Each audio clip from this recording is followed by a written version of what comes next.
Good, thank you. Good. How's the bump? Yeah, okay. Oh, bless you. Thanks for Thanks joining for us your today. advice. Oh no, bless you. Yeah, thanks for joining us today. But don't worry. Yeah, no, you don't worry. You'll be fine. You'll be a natural when it happens. It's all very exciting. Yeah, I'm Oh, excited it about is this good. as Oh, bless you. No, it should be good. We've got Sky, so I'll start now, so we can start recording really. Hi, my name's Jo Joshi. I'm the founder of DMC Finder .net. We kind of represent DMCs from across the globe on one platform, making it easier for event planners to connect to DMCs and reputable DMCs easily. Today we have the lovely Sky CEO from Danim Group, DMC based in South Korea, who will give us an update on South Korea and what's happening post-COVID. All very exciting. If you have any questions or anything while we go through the presentation, please do put them in the chat box and we'll pick them up at the end of the presentation. I'll hand over to Sky now so she can make a start. Thanks, Sky. well. Hi, everybody. Thank you so much for joining the webinar today. And I will give you a small introduction of South Korea today. So I hope everybody can see my screen. So welcome to South Korea. And the map that you see right now is actually the map of full Korea, north and south. But this is the map that we used during the Olympic Games to show peace between the two countries. So that's how I wanted to start the presentation. So next slide. Oops, sorry. Let me give you a little bit of the country profile. So the capital of South Korea is Seoul, a major city in Asia, which is a big hub within Asia. This is the map that you can see is actually just a part of South Korea. The temperature is, we have four types of different temperatures. So spring, summer, winter, and fall. Which I will give you a little bit more details a little bit later. But I wanted to give you a small introduction and explanation about the Korean flag. So you see it next to country profile right now. The white background actually means peace and purity. The circle in the middle is representing the yin and the yang. So it's the balance between the positive forces and the negative forces. And the trigrams that you see in the sides represent heaven, fire, water, and earth. So all these elements actually represent the identity of Korea, and that's all represented in one flag. Wow. Which I personally find very pretty. I don't know. No, it's really cool. Yeah. Let me give you a little bit explanation of the currency. Actually, Korea is pretty much a credit card country. You can pay everything by credit card.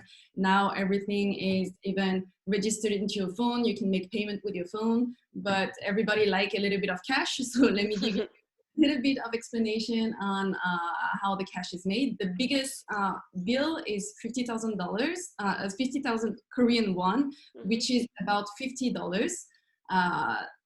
10,000 bill, 5,000, and the smallest is 10,000, which is about 1,000, which is about $1. And then you have a bunch of little coins that we don't really use them, but you will see them when you come to Korea.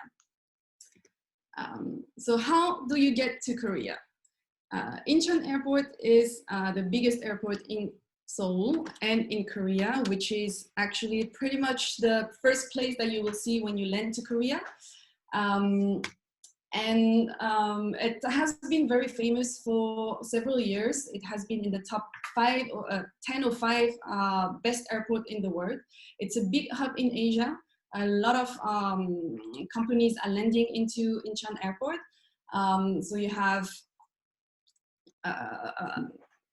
over 100. Let me give you just a little bit more explanation.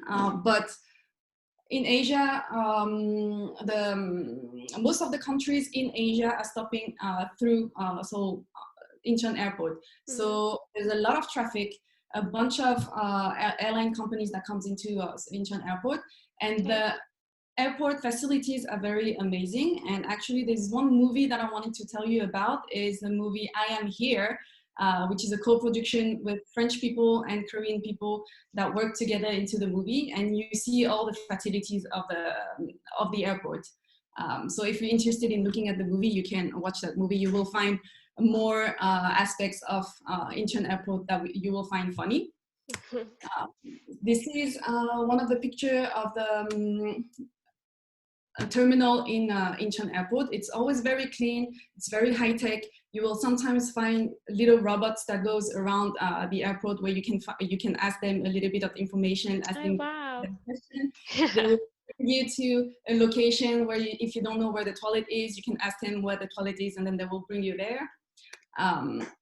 There's a lot of also places where you have green, because Korea right now is getting into the green mindset where they want to put plants everywhere to breathe, to have a better breathing area, because pollution also is pretty present in Korea. So putting a lot of greens is actually cleaning a little bit the air.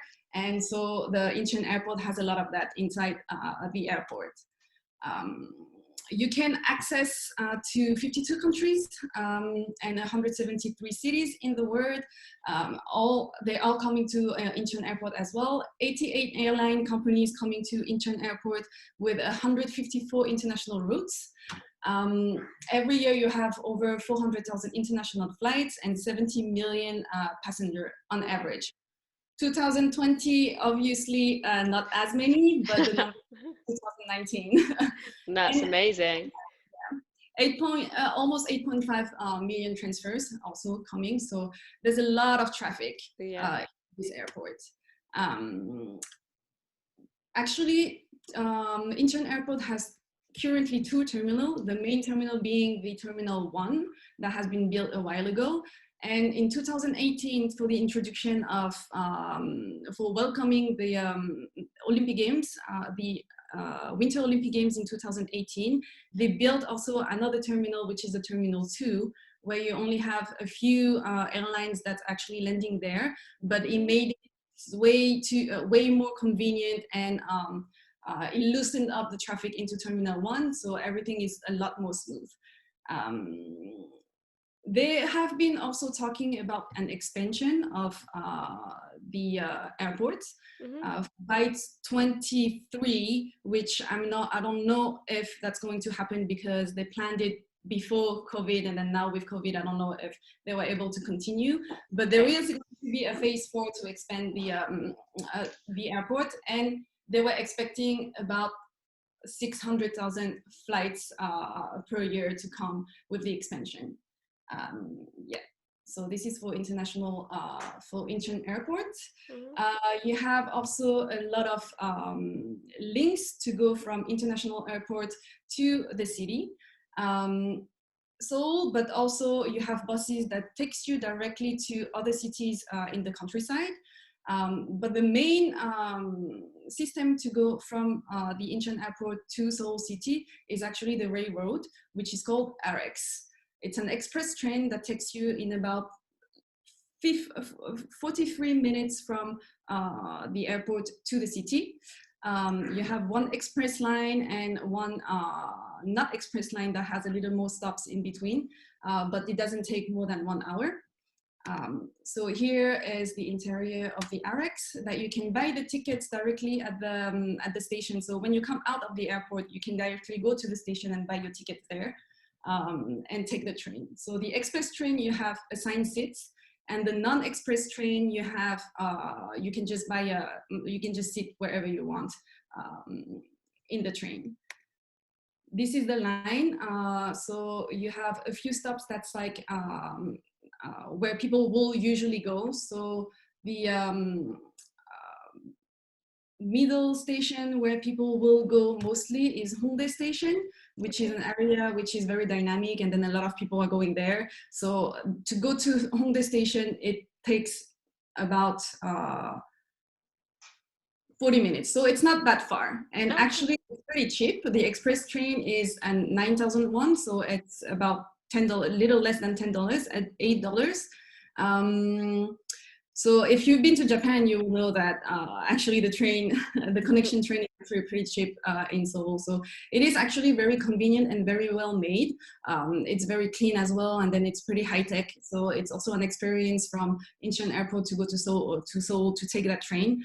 But you have, if you want, you don't want the hassle to get to Seoul City by train, we can always hire a private transfer for you, or you also have buses, shuttle buses that takes you directly from the airport to the hotel of your destination. Korean Air also have limousine buses that takes you right to the lobby of the hotel that you booked. So if ever the hotel that you're staying at has that shuttle bus, then you can also take that and then buy the ticket directly at the airport as well. So talking about the airport, let me tell you about the Korean airline, which is the national airline company airline in Korea, and which is SkyTeam member. So if you have membership in a SkyTeam, another airline which is SkyTeam, and you take Korean Air, you can still get your mileage on Korean Air. And the reason why I wanted to stress on a little bit more on Korean Air is because recently it has acquired the airline company Asiana Airline, and Asiana was the second airline company in Korea. So acquiring Asiana Airline really made Korean Air the biggest airline company in Korea, and now it says to be the 7th largest airline in the world. It will have a lot of possibilities to go almost everywhere you want with Korean Airlines, so that would be a very good option.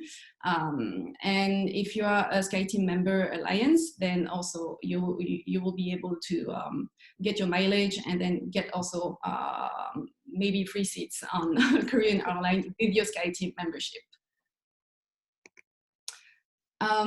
So by Star Tracks, which is the ratings for airline companies, it has been for several years being a 5-star airline. So it's very safe, it's very clean. It has a lot of international routes, 112 cities and 43 countries, for example. And within Korea, you can also take Korean Air to get to the countryside, and it serves 13 cities within Korea as well. This is the other Korean airline company. So Asiana has been acquired by Korean Airline, but you have also a lot of other low-cost companies that you can take if you want to travel within Asia and within Korea.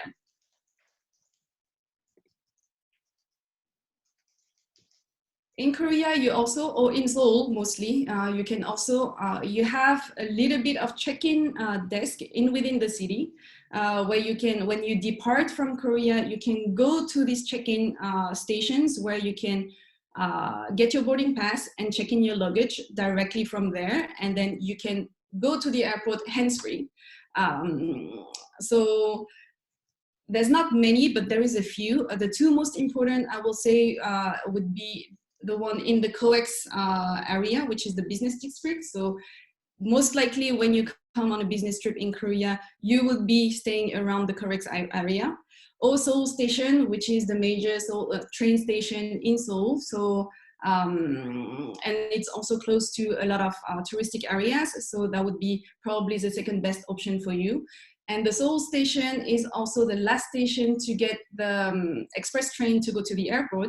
So before taking your express train, you can actually already check in at the Seoul station check-in desk, get your boarding pass, and then just get into the train with no hassle with your luggage. So when you get to the airport, then you can be free to get into the immigration line directly instead of having to wait for the check-in line extra. So it will be very easy. So if you come to Korea, think of this as an option as well. That would make maybe your transfer back to the airport a little easier for you. There are also other ways to come to Korea. And then the reason why we wanted to talk about the ferry services is because when people come to Korea, they mostly don't see only Korea as a destination. So when they come, they usually combine the trip with Japan or China or some other countries around Korea where they can see at the same time, since they've been coming from so far away, to be able to make the most of it. The most usual way to see Japan and Korea in one trip is to take the ferry from either Japan, either Korea, from Busan city to go to Fukuoka.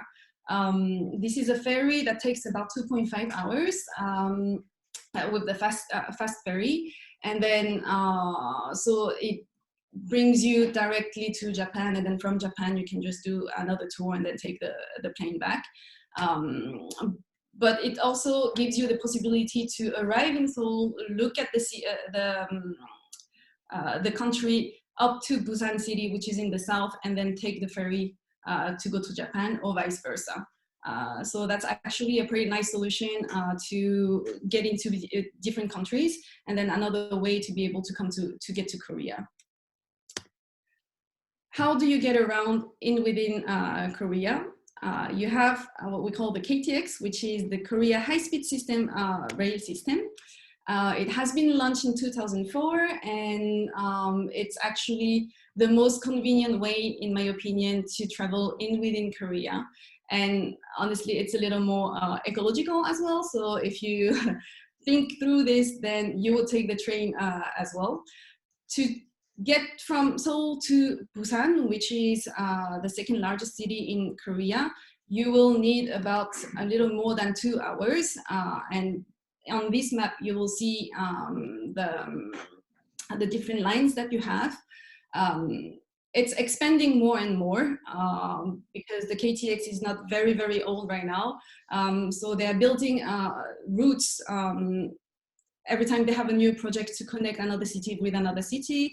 And the most recent line that they opened is actually the line that goes from Seoul to Gangneung area. And Gangneung area is a beach area where we organized also the Winter Olympic Games. So they opened actually the line for the Olympic Games, and then now it stayed there.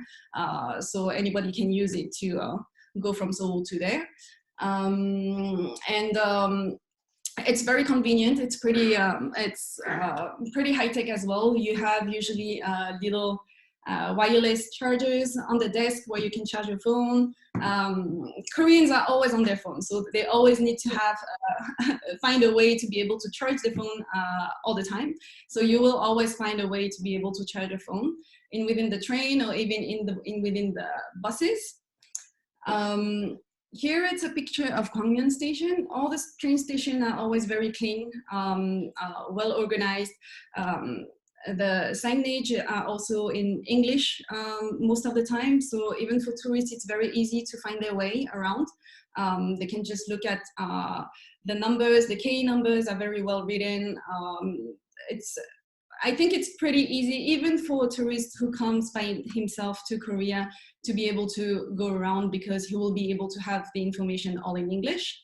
And the architecture also within the stations are always very nice. It's amazing. That's the interior. Sometimes the color changes a little bit. And here we have also, instead of the train, you can take an express bus.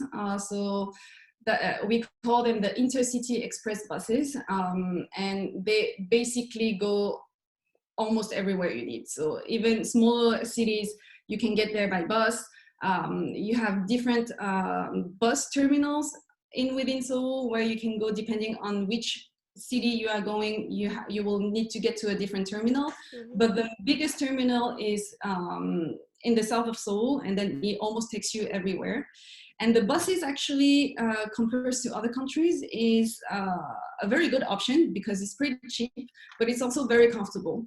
So this is the interior of a standard bus. You only have 28 seats. The seats are pretty large and clean and comfortable, so you can also put it back and then have it a little more comfortable.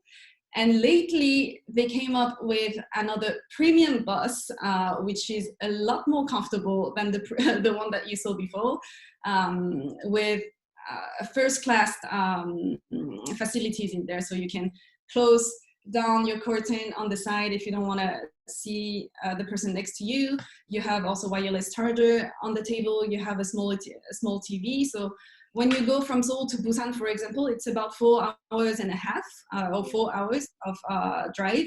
So it's still a long way, but when you travel that way, it doesn't seem that long anymore. No, Because that's nice. connect your phone to your screen. So when you do that, then you can play with your phone or watch movies. If you have downloaded in advance some movies on your phone, then you can connect them. You can put the TV on as well. If you're a local person, then you usually are able to watch TV on that little screen. So it's very comfortable. So if you want to, if you have a little more time to go around the cities, you're by yourself and you want to have a convenient, cheap way to be able to go around the country, then the express buses are also a very nice solution. How do you get around within the city? We have in a few cities in Korea a metro system that's really very well made, always very clean. And in Seoul, we have the Seoul Metro, and it has opened in 74, and it's one of the easiest and fastest subway system that you can find in the world. You have 22 lines, 728 stations, so that's pretty huge. Wow. And punctuality rate is very, very, very accurate. I've been living in Europe for a long time, and then I know that it's not always the case. Korea, it's always on time. I've never seen metro that has been a little bit of delay. If on your app it's written a certain time, then you can be sure that at this time the subway will come. To use the Seoul Metro, you have a payment system that's called T-Money. So you can purchase this card in a convenience store and actually recharge it with cash. So you have a little booth where you can purchase your tickets. But with this card, you can also use it as a system payment when you go to convenience stores, or you can even pay the taxi with it, as long as the location has the T-Money payment system. You can actually just use that card to be able to pay for whatever you need. But be careful, if you put too much money in it, don't lose the card because then you will actually be losing cash. So be careful with that, but that's going to be very convenient. If you use the subway on a regular basis, you don't have to purchase a ticket every time you want to go somewhere, and then you can just use that card and then beep beep everywhere you go. So this is the interior of the Seoul subway. It's actually pretty large, and lately, because of Corona, they've been disinfecting the facilities every night. So you have people coming disinfecting everything. So even right now, the subway is pretty safe. In other cities also, you can actually still use the T-Money card in other cities. The system is the same. So when you come to Korea, you can purchase one card and then use this one everywhere you go, even in other cities. So that would be pretty easy, and then you don't have to think of getting another tickets every time. But you have a subway system in Busan city, Gwangju city, Daegu and Daejeon, which are basically the major cities in Korea. And Busan is the second largest system with 6 lines and 150 stations. So it's also very easy in Busan to go around. For the public transportation pricing, all these prices is the starting price. The system, how it works in Korea, is that you don't buy one ticket for one way, but you pay as far as you go. So $1-ish is the entry price for the city bus. The taxi fees, they usually start at $3.5, and the subway is about $1 as well.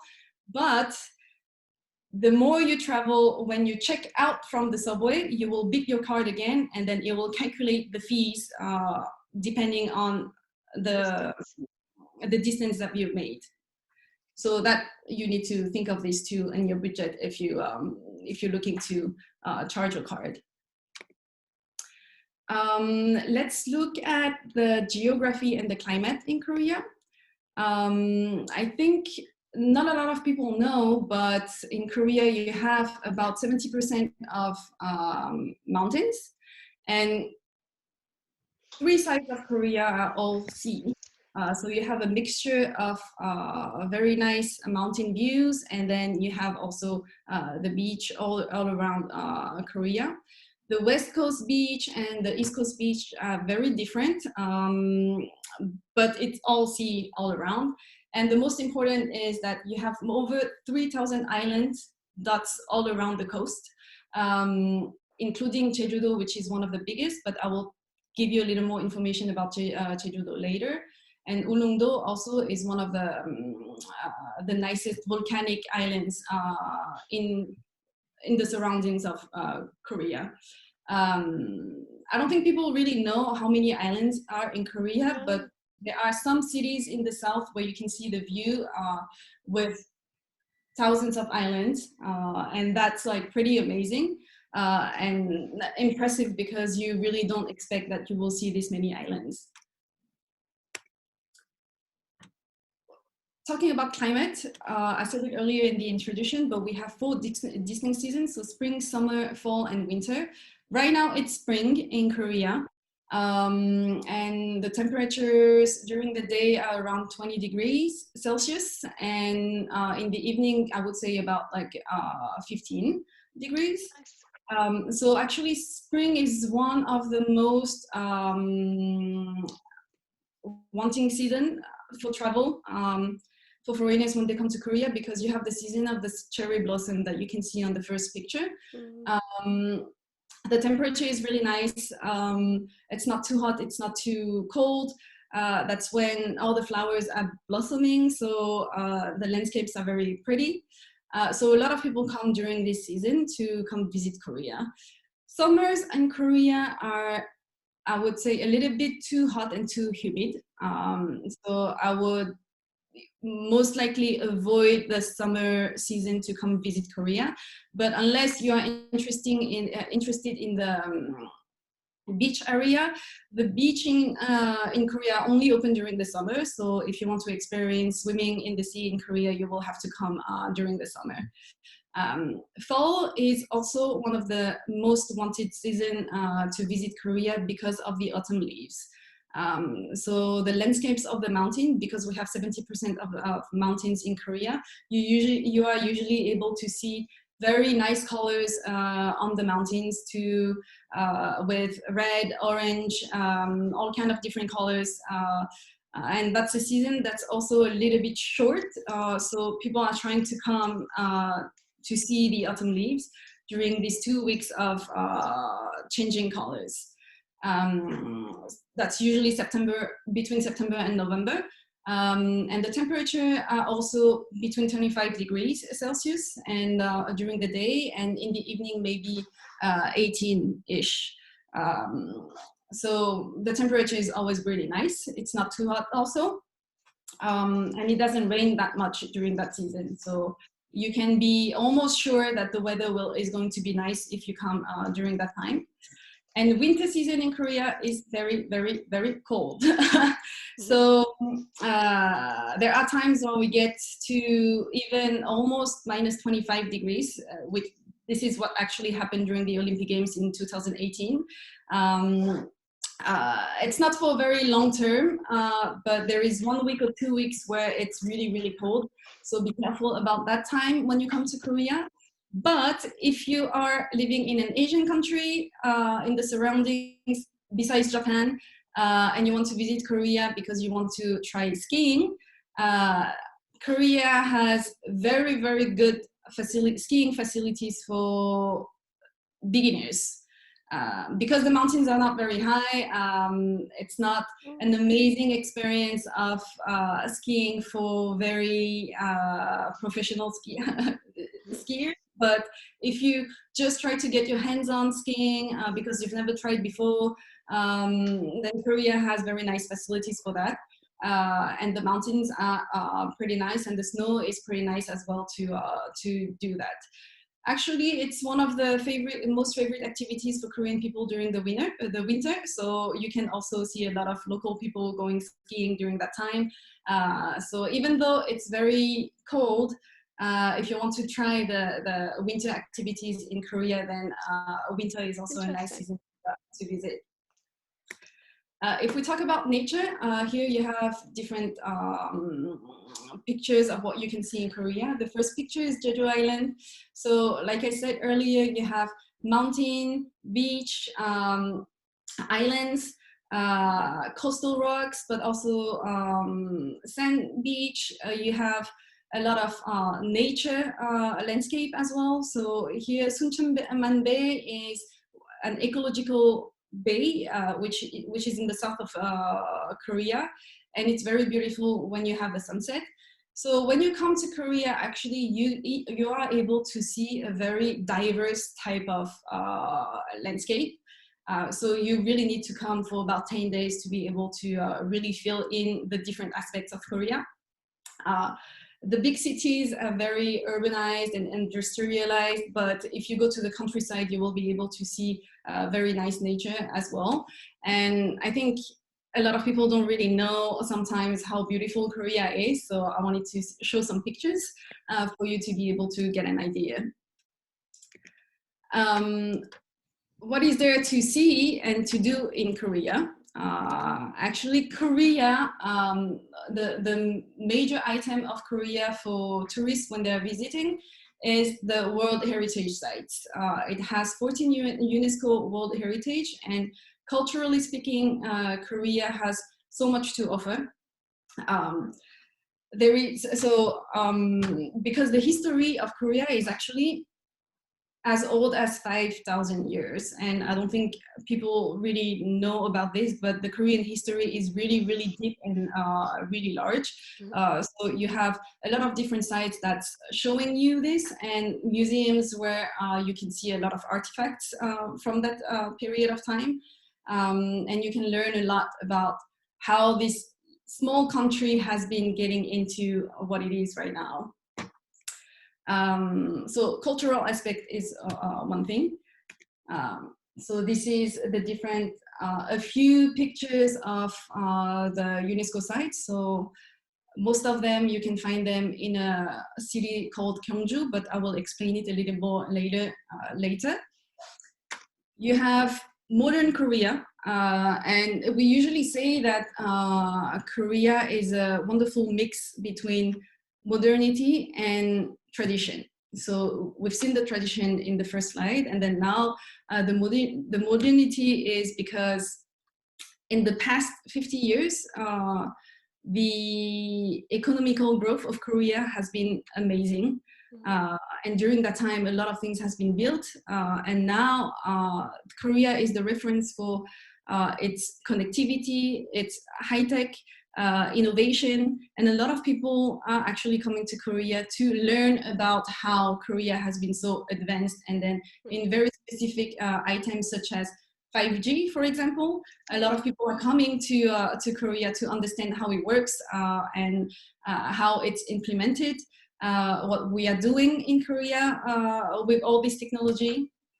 And if you see here, so it's a mix of pictures with Seoul, but one of the pictures is also Songdo City, and Songdo City is a smart city. So within the projects of urbanization, we also make a smart city where a lot of the connectivity is amazing, and then everything is electronic. So some people may like it, some people will find it amazing. And some people will say maybe it's too much, but anyway, it's there for people to learn and see how it goes and how it works here. So next item, I think we have to talk about the cuisine in Korea. Because it's so diverse, and a typical Korean meal will be based around rice, which is the main item that you will almost always find in a Korean meal. And it's usually always with a soup that could be all kind of different soups. So it could be kimchi based, it could be soybean based, or some other soups. And the most important is the mixture of all the small side dish that you have on the table. So usually Korean people will have rice and soup and a main dish, which is based with either fish, either seafood or meat, and at least two side dish. Mm. And that would compose a normal Korean meal. Also, the reason why we have so many side dish, it's also because Koreans have learned how to use fermentation in their cuisine. Because Korean winter are so harsh, it used to be hard for the farmers to be able to grow anything during the winter. Okay. So they would put everything in jars to be able to keep them for a long time. And then when winter comes, they would have this to have as what we call banchan, which is the side dish, to be able to eat with their meals.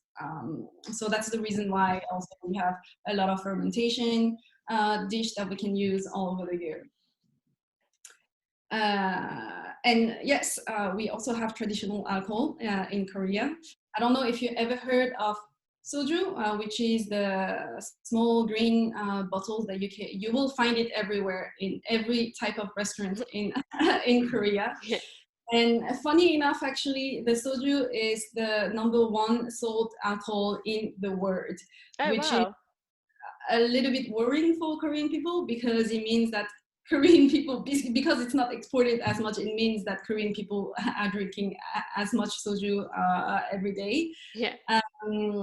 But to give you a small explanation of the soju, it's about between 16 degrees to 21 degrees for the strong ones, based on usually rice.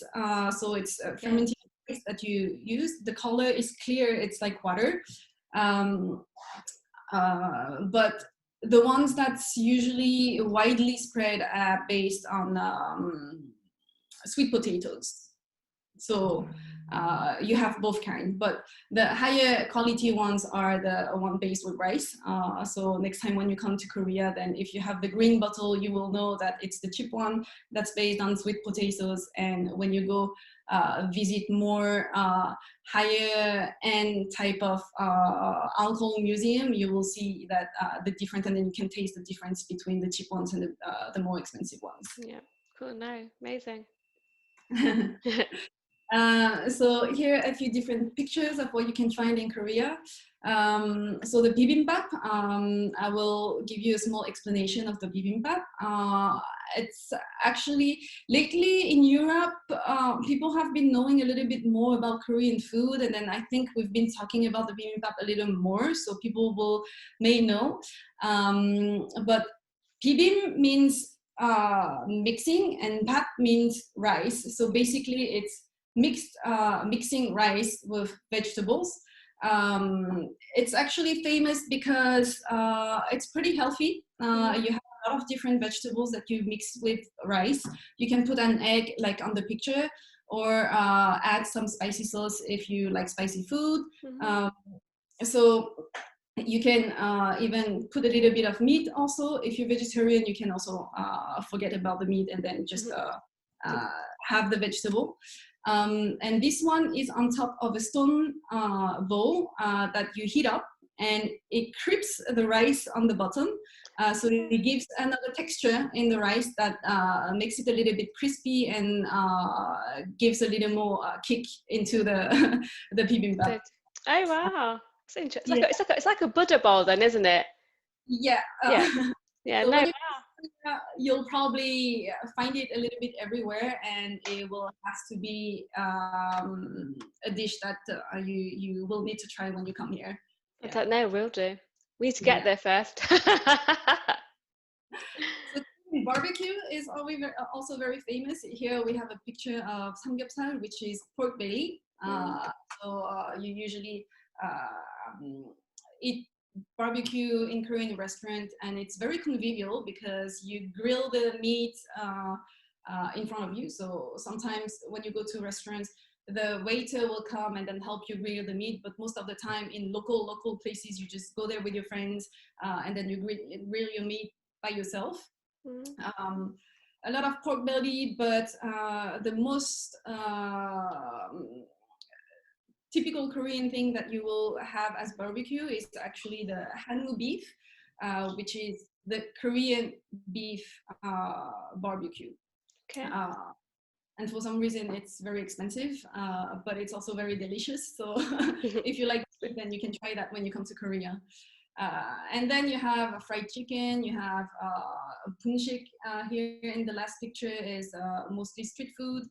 Jeon would be some type of Korean salty pancakes where you can find, you can have all kind of different jeon with onions or green pepper, or sometimes it could have seafood in it. Sometimes you can have kimchi in it.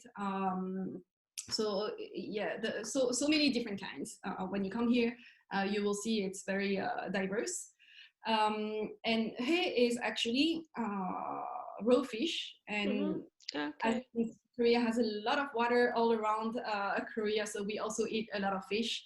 And Korean people really do love raw fish. It's not easy for everyone to try, but if you are adventurous enough, then I will advise you to try that as well when you come here. Perfect. Yeah, so also we cannot miss shopping in Korea when you come. You have so many center and places where you can shop. Department stores everywhere. The latest department store that opened recently in Seoul, the Hyundai department store, is incredible. Like I was talking about plant and urbanization when I was doing the introduction of the international airport. In that department store, also the decoration with plants is amazing. So they always try to put some green in there for the newest building that's opening. But otherwise, you have also smaller markets, more typical, more local, where you find just everyday items that you need to buy. A lot of local people also go to these kind of markets. It's not only for tourists. Well, right now it's a little bit difficult for them because there's not a lot of people, but usually it's very vibrant and a lot of people are, so it's very dynamic all the time. Other areas such as Dongdaemun Market, for example, for people in the fashion industry, they will love coming to Korea because the fashion industry in Korea is so diverse and you have so much choice. There is also areas where you have different buildings per item. So in Dongdaemun area, you have maybe a building where you will find only accessories, a building where you will find only fabrics, and another building with other things, items that you like, for example, but it's all divided in different items. So if you are in the fashion industry or just in the accessory industry, for example, you can choose to go to the building where they only have accessories, and then you can buy all your pearls, the different things that you need to build your own accessories. So for people in the industry, they usually find it very amazing because you don't find these kind of things in a lot of different countries. But Korea has like all these kind of choices and big building where you usually are able to find almost everything you're looking for. But you may be lost a little bit in it, so you need to research a little bit in advance to know where things are. Okay. Yeah, but yeah, very interesting. And also latest for shopping items, you need to get into Korean cosmetics. I think the cosmetics in Korea has been well known around right now. A lot of people have known about the benefits of Korean cosmetics. It's actually quite affordable. So you have areas also where you have all the local different type of brands in shops for cosmetics. So for people who are interested in cosmetics, then you will be able to find a bunch of things in Korea. Mhm. And retail experience in Korea is also something different. You have a lot of flagship stores that looks like more of small contemporary art exhibitions, and the retail experience is it takes you somewhere else. So when you come to Korea, you will definitely need to see this type of shops. It will give you an experience that's very different from everywhere you go. Let's talk about the top destinations. What are the main cities in Korea to see? I will present you 4. I've mentioned some of them earlier. But let's start with Seoul. So Seoul is the capital of Korea, obviously. The largest city with around 11 million inhabitants, and if you count even the surroundings of Seoul, you have up to 25 million inhabitants, which is pretty much half of the Korean population altogether. So there's a very dense concentration of people in Seoul area. Seoul is very representative of the tradition and the modernity that we talked about earlier. So you have palaces from centuries ago, bunch of museums, local market, as I said earlier, Myeongdong area for the cosmetics, Gangnam district. I think everybody has heard Gangnam at least one time because of Gangnam Style, but this is it's actually a district area, so most people on business usually come to Gangnam. You have a bunch of mountains. Hiking is actually one of the main activity for Korean people over the weekend, and there's a bunch of places where you can do hiking. So if you like walking and do a little bit of exercise with nature, Korea is actually a great place to do that as well. And you have areas with traditional Korean houses, which is called Bukchon Hanok Village, and that's also villages from where we kept the architecture from years ago with the roof that's like Korean traditional. I will show you on a picture. So this is Gyeongbokgung Palace.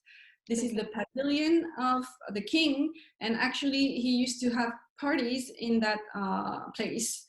So that's the place where he used to have his receptions and invite people over to party around. Party. Yeah, no, nice. Yes, this is a picture of Gwangjang Market. So Gwangjang Market is very famous for the street food, and a lot of, if you have Netflix and then you've seen some shows of street food shows, you may have seen this place in one of the shows in Netflix. Yeah. So second city, Busan, which is a port city, the second largest city in Korea. It's very famous and has made his name because of the Busan International Film Festival.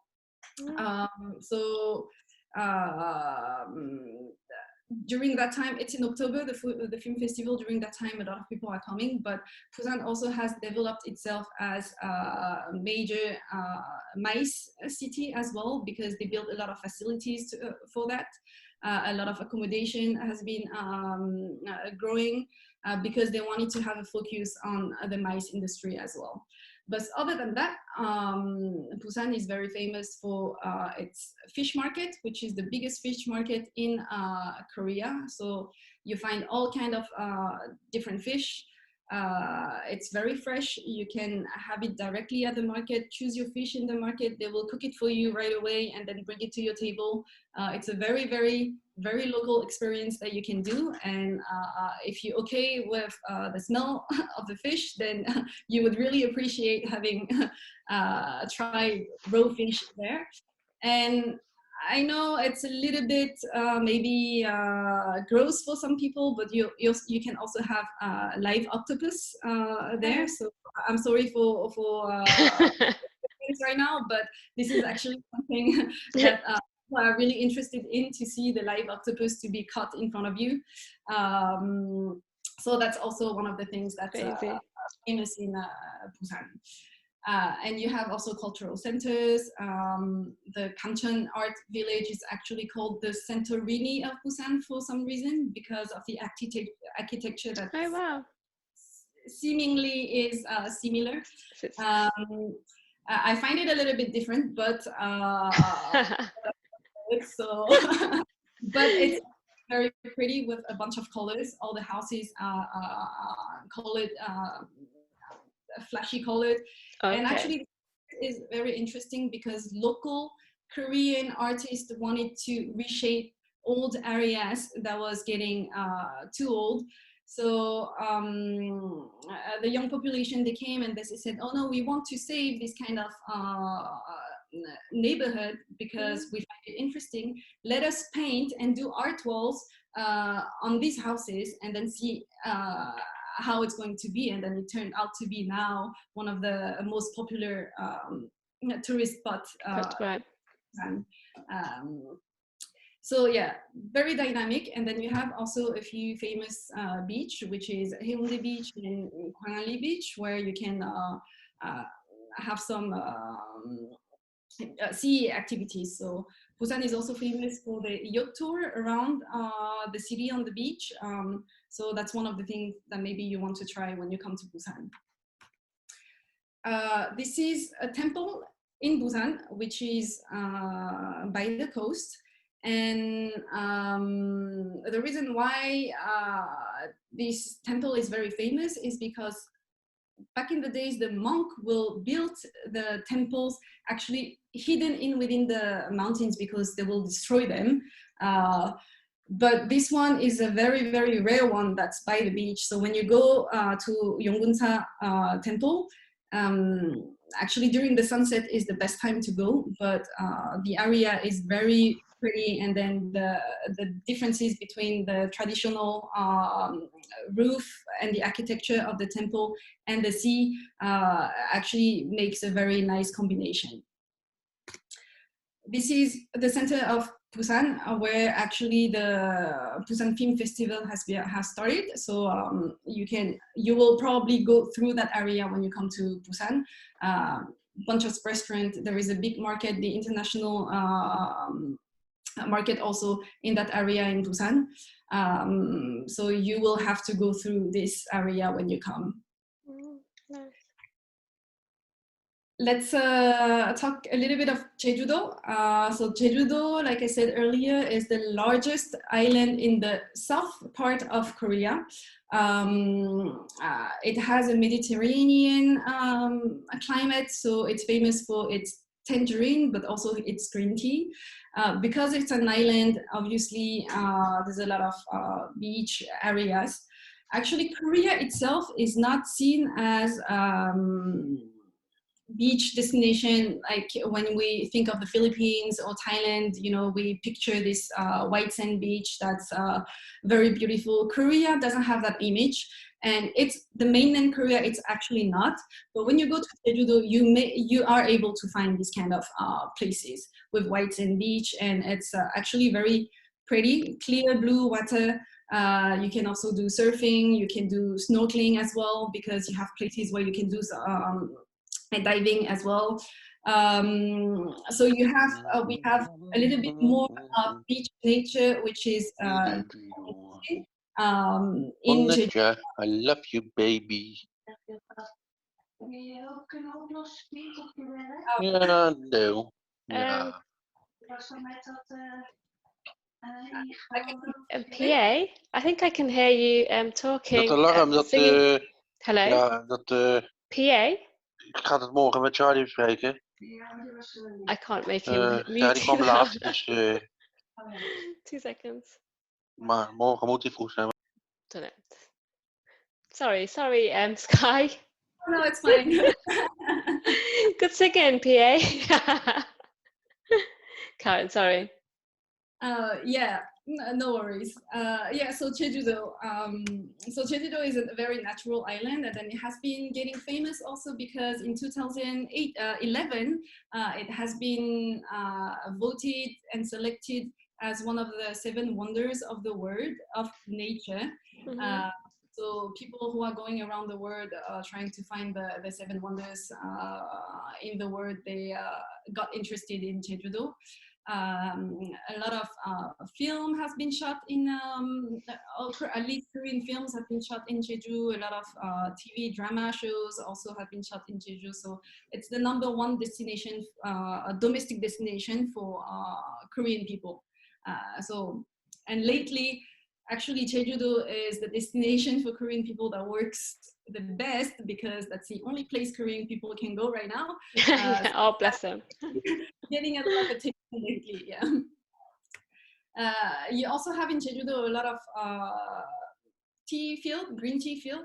Green tea is actually very recent in Korea compared to what people can think. But Jeju-do has the right climate to be able to grow really nice green tea. So you have places where you have big green tea fields that's very nice. And you can also have tea tasting, green tea tasting over there. And then you have an amazing museum also of green tea that you can visit around that area. So don't miss it if you go to Jeju. The last city that I will give you a small introduction to is actually, to me, one of the most important in Korea when you come, is Gyeongju, which is the ancient capital of Korea. So Gyeongju used to be the ancient capital in Korea, called Shilla, during the Shilla dynasty. Okay. And the reason why this city is very interesting, it's because, and it's called that way, a museum without walls. Everything that you find in Gyeongju is UNESCO sites. It's cultural, it has a lot of history. Buddhism is very present in Gyeongju. So you have amazing temples that you can see with a really nice architecture. And so many places where you can learn about the history of Korea and see actually the artifacts, traditional artifacts from the original things from Korea. So that's where you get all the inspiration from the tradition. So when you come to Korea, if you are interested in more the cultural side of learning about Korea, then Gyeongju is a place that you cannot miss. Pictures, this is the royal tombs, which is very interesting. That's where all the kings were buried. And it looks like now a park where you can go around, but it's actually very spiritual as well. Wow. But the landscapes are very beautiful when you go there. And you also learn a lot about, actually we can compare this to the pyramids of the pharaoh. But that's for the kings in Korea. Yeah. But have all their artifacts also in there and stuff. So pretty interesting. So since we are also in the Danim group doing a little bit of MICE, let me give you a small topic about the MICE industry in Korea. The MICE industry in Korea, actually, it's pretty recent. So they are developing more and more within the facilities, but as they are growing, they made amazing infrastructure. And now, within a few years, Korea has been recognized as a world-class MICE facilities. The convention centers are very well made, very well organized. Usually international events are going very smoothly because we're getting more and more experience into getting into the organization of international conferences. And lately, up to 2019, we had a bunch of international shows and trade shows that were held in Korea, especially in Seoul and in Busan. So these two cities are the major cities for MICE industry in Korea. But lately, other cities are also trying to develop their own convention centers to bring up a few events, international events, into their cities. But in terms of accommodation, basically Seoul and Busan will be the two only cities in Korea where they would be able to offer enough accommodation for really big conventions. And during COVID, because actually Korea has been handling the crisis pretty well with all the social distancing, and the numbers have been kept very low. But I want to show you a video of how Seoul and the safety measures have been made in Korea in order to be able to keep going on at least domestic events within Korea. Let me show you. It's a 1-minute video.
Okay, so this is how domestic events are handled in Korea during COVID times. Let me give you a small update on how COVID is in Korea right now. The numbers have kept pretty low compared to a lot of countries in the world. We had a few waves, and every time we have a wave, the government assigning new restrictions. Ga jij wel lekker kijken, Mesh? Ik ga het even wat van mezelf doen. Vind je dat goed? Nee, goed. Sorry. Oh, it's okay. Yeah, so COVID in Korea. Actually, I think we've been talking a lot about Korea during this crisis because of how it was handled.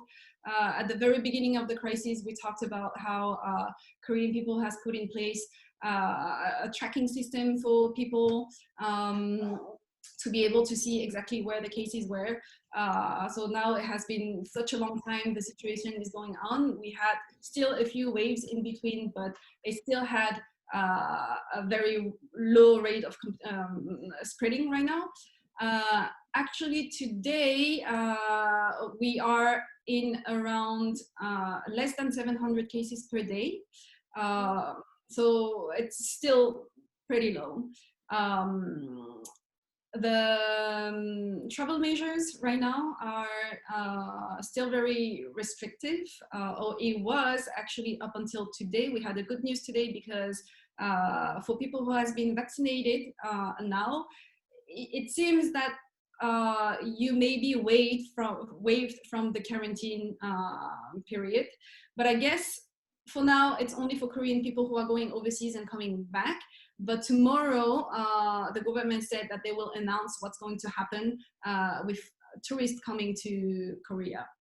Actually, the quarantine period in Korea was one of the key problems for overseas people to be able to come to Korea because they would have to quarantine for 14 days. But if that's waived, then it will make it a little more easier. And we don't know yet how the visa system is going to get back in place, but we are hoping that with the wave of the quarantine, slowly they will put back the system of the visa as well. because a lot of countries, we canceled visa for a lot of different countries where it was a lot more serious than in Korea, where the situation is a lot more serious. So we will see how it goes, but it's pretty positive that they are thinking of waiving the quarantine, because that was basically one of the major problems for overseas people to be able to come, because they don't have as much time. The wave of the quarantine will still be very controlled, which means that you will probably still need to download an app on your phone to be able to be checked every day. You will have to report your temperature every day and stuff. But at least you will be able to go around and then visit the country, and then that's actually a pretty positive sign of how we're hoping that it will loosen up a little bit. At the moment, when you arrive in Korea, you need to have a proof of negative PCR test to be able to enter Korea. And it has to be done 72 hours before your departure. Like I said, the 14-day quarantine upon entry is still actually compulsory, and it has to be, if you not living in Korea, then it has to be paid from your own expenses, because the government is not paying for your quarantine facility. But hopefully that's going to be waived soon. For everyday life, everywhere you go, every Korean people on their phone has a QR code that's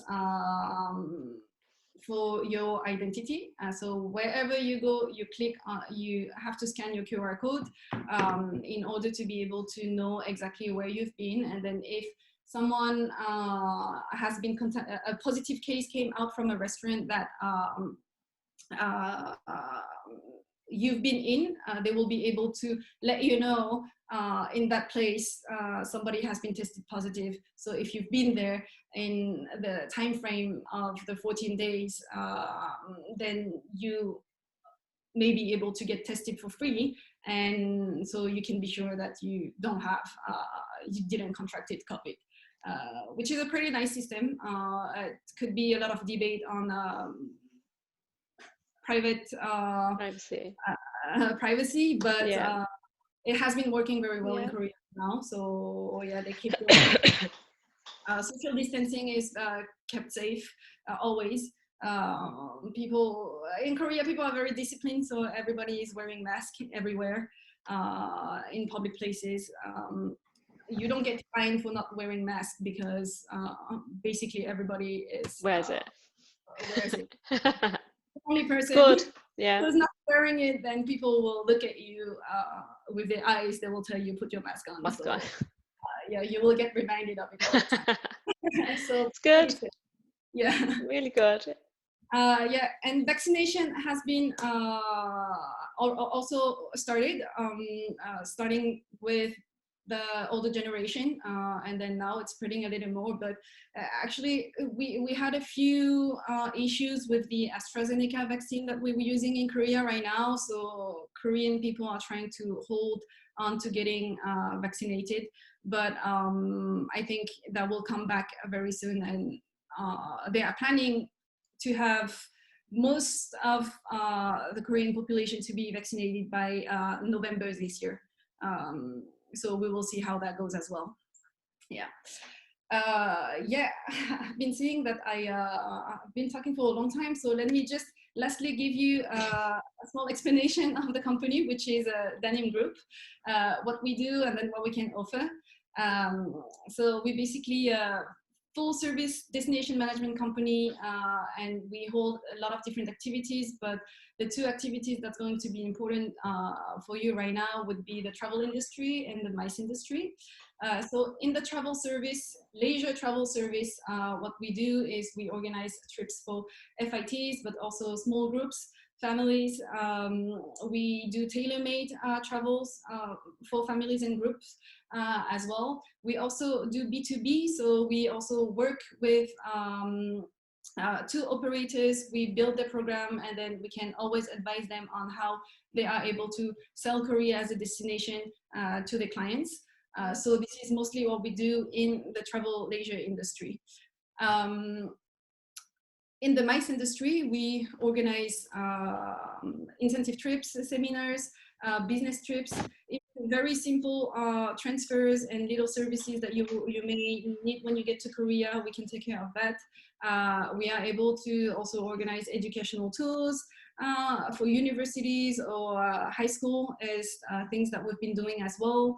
And incentive trips in starting from very small groups of 10 up to 500, 600, and then even more when we will be able to have this kind of group when they come to Korea. But that's also things that we are able to organize. And if you want to attend an international convention also when you come to Korea, then we can be your assistants also in the local assistants in the country to be able to find your transfer hostesses, accommodation, give you advice on restaurants, book the restaurants, basically all the logistics that goes around the convention that you are attending. So gala dinners as well, reception. We go our way to find the right locations and then the right places and venues for your events as well. So if you have a project to come to Korea, let us know. Don't hesitate to get in touch with us. This is a small picture of our team. I'm in the middle, and my two co-founders and associates with whom I'm working every day. So here. So I explained it a little before showing the, the slides, but yeah, this is a few of our clients and things that we've done for people we've been working with and had projects in Korea. And before I show you the last video of conclusion of this presentation, I want to thank everybody to have been participating. I hope it was interesting enough for you to learn a little bit of Korea, and hopefully we will see you soon here whenever the situation gets better. So I'll let you see the last video, and I will be ready to answer your questions.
Well done.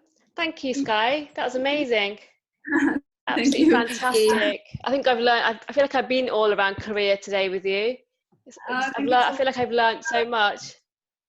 I don't know what happened to me at the beginning, but yeah, I think it was very I know, brilliant. No, thank you very much.